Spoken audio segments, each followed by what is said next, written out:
All right, this is group 4, meeting for assignments number 6 in the basic guide to supervision and instructional leadership. Assignment number 6 was chapters 10 through 11. After reading the teacher description and situation and role play 10.1 on page 133, respond to the following prompt. Respond to Martha role playing a non-directive supervisor. What might you say to Martha and what might you do?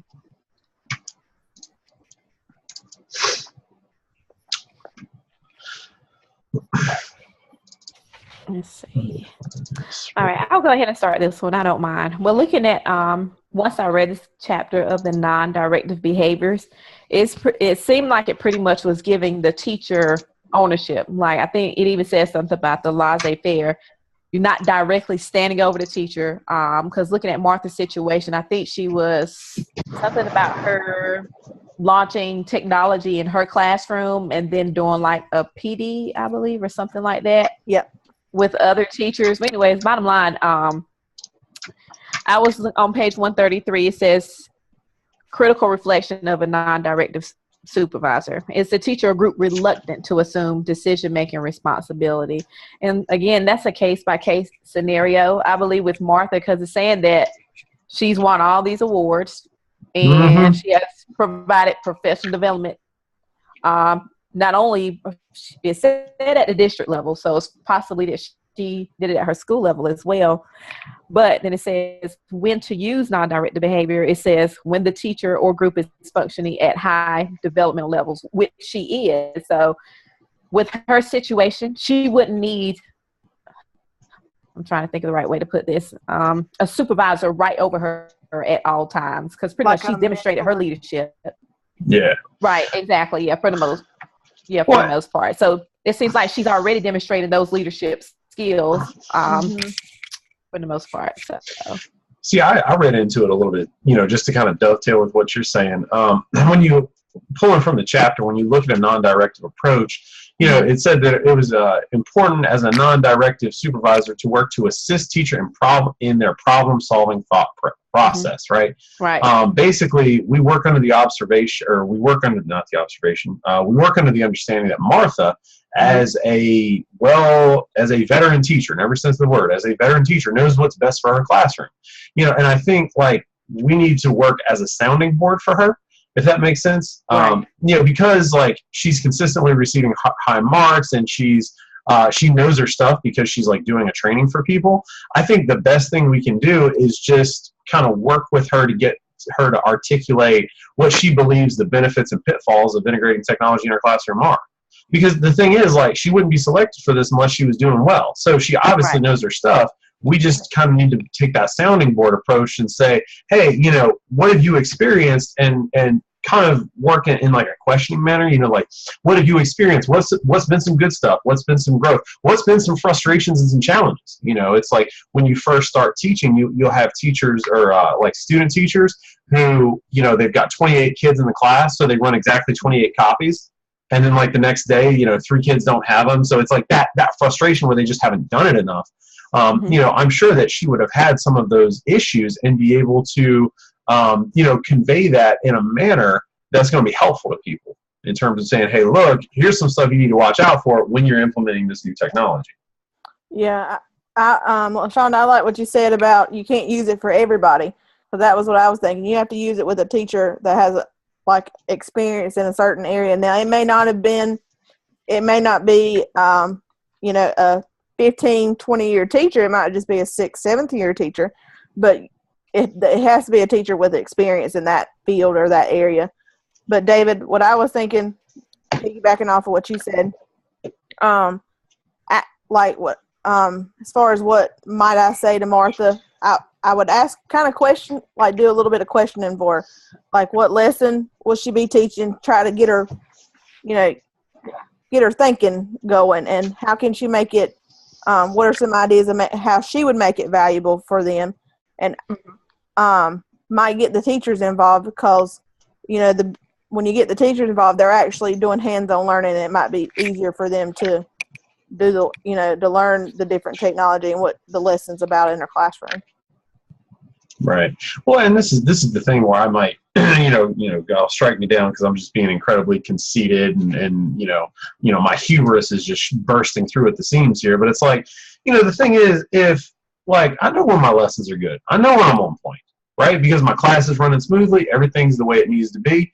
Like, if I'm a veteran teacher and there are people coming in to observe me, and I'm going to an administrator saying, "Hey, what do I do?" It's like they're coming to observe the job that I've already done. Like, right. I know what I'm doing. Tell me what you want to see, and I'll make it happen. Does that make sense?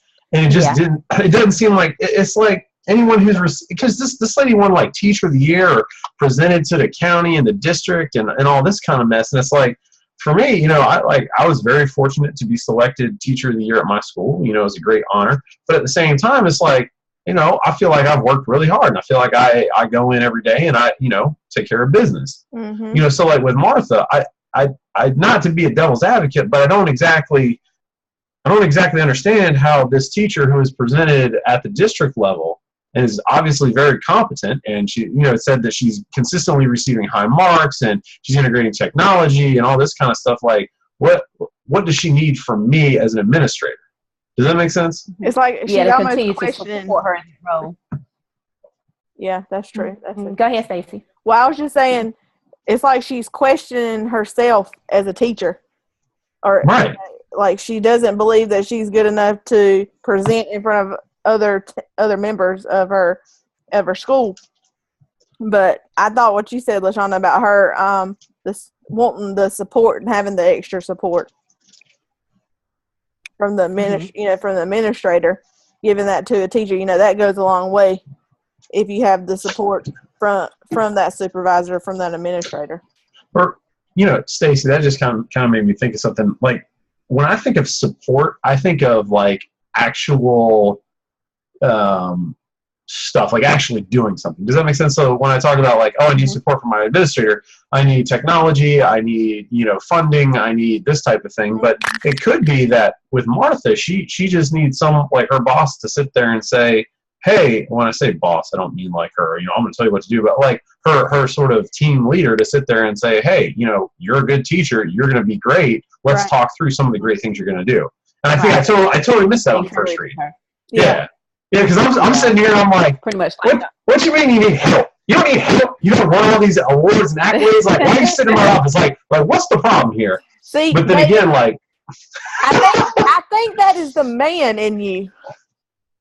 Yeah. I don't mean that ugly. I don't mean that ugly. But it's so funny. Women need that extra support. Extra saying, go get him. Right. Because when we talked about like knowing yourself and knowing what you're strong at, I missed it. I'm like, what's going? Like, you sitting here, like, you're award winning, you won Teacher of the Year, you did all this stuff. Why are you sitting here asking me what to do? Like, you know what to do. What's the problem? Mm-hmm. Right? But I think it's so interesting. I've got it. If you have a problem, we will fix the problem. Like, tell me what the problem is. And it's like, well, there's no problem. Then why are you sitting there? I don't understand. But that's so interesting. Holy cow, I just had a moment. Okay, I'm sorry. Yeah, I didn't even think about it in that. I didn't think about it in that way. Well, because I know this chapter 10 was about non-directed. What does she need? But it's talking about her supervisor must not have that much contact with her in supporting her in the things that she does. I guess that initial contact, that face-to-face conversation, added support, like you said, David, hands on, what are you going to do? It's almost like she's looking for that. Instead of you just saying, oh, you know what you're doing, just go ahead and do it. She wants to verbally hear it. She wants to hear it. But also, what is her supervisor going to do to continue to support her in that role? And sometimes, like, I know for me, you might, like, as far as presenting stuff, you kind of get, like, I get a little nervous when I'm presenting in front of my peers. That's just me personally. But, you wouldn't think that she would be, maybe she's not like that, but maybe she is, but you wouldn't think she would be. Because like you said, David, she has presented at the district level and won all of these awards. But that's something else she could have, not felt a little, uncomfortable with presenting in front of the students and other peers. Yeah.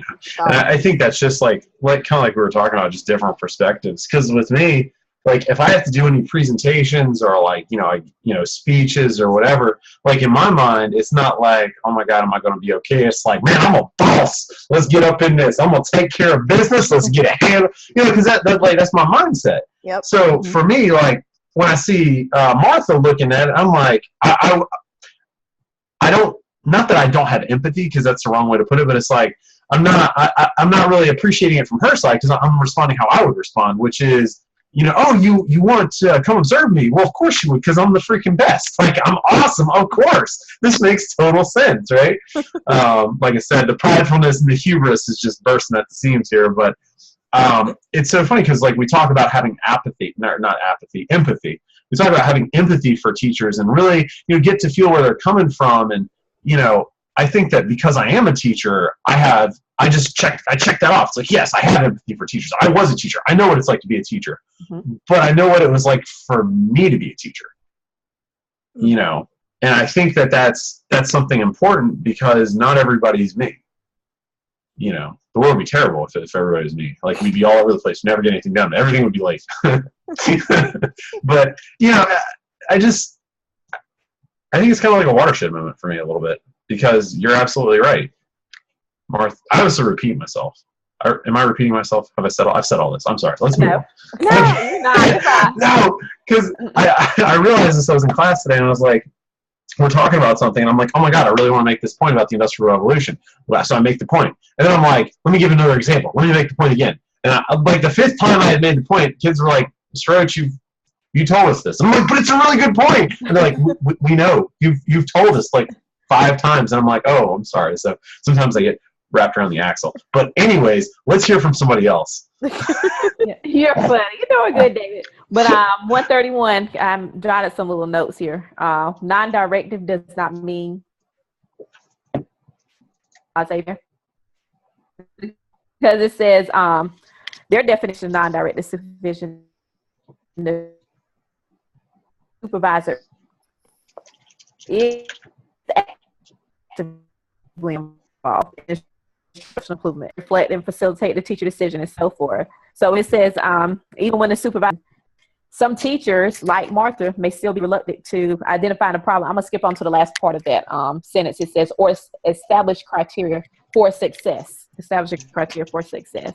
So that was my takeaway from that. Considering Martha's situation, she still wants the input, the direct input from her supervisor. Mm-hmm.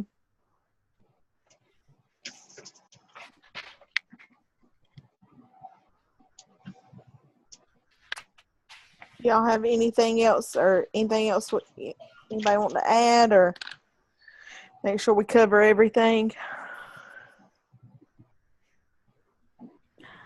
I think we pretty much. I covered what I had kind of wrote down. Yeah, and I had my little notes over here to the side. Yeah, I went off in a random direction like usual, but yeah. And I was just saying that I wonder if she is, if you would could use, I guess a non-directive type with Martha in other areas, or is she like, is technology just her? I thought about that. Some teachers you may have to do it.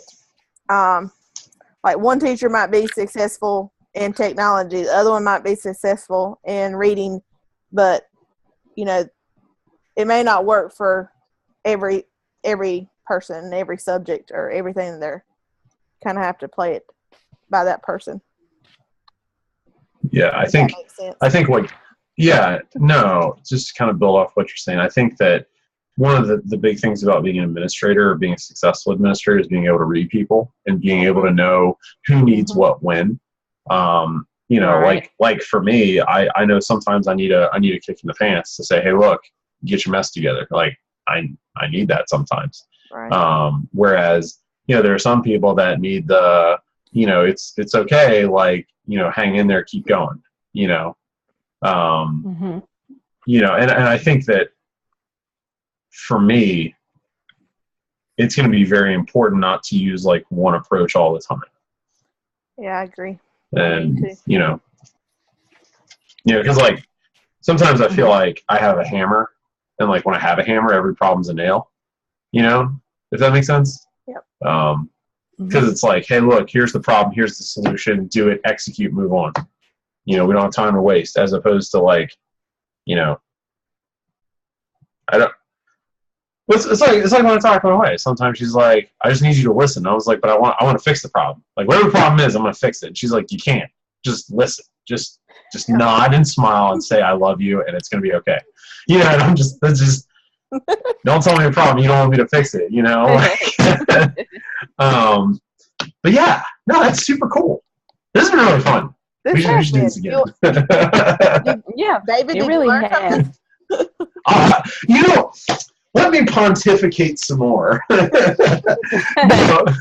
I mean, I really did, because it's just, well, I mean, because we talk about, you know, finding people and surrounding yourself with people that balance you, you know, and I know for me, like, I really like working for and with people who are like me, who are like, get it done, no problem, you know, just like feelings aren't important. I mean, feelings aren't important after everything's said and done.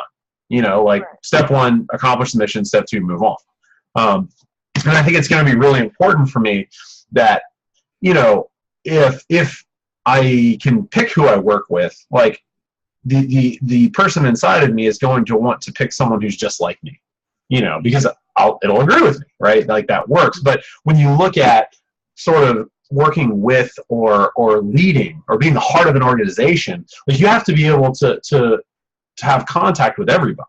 And when I look at the principal AP dynamic at my school, like my principal is very, very much like me. I like him a lot. It's like, hey, look, there's a problem. We have a hammer, crush it. Let's move on. What's the problem, right?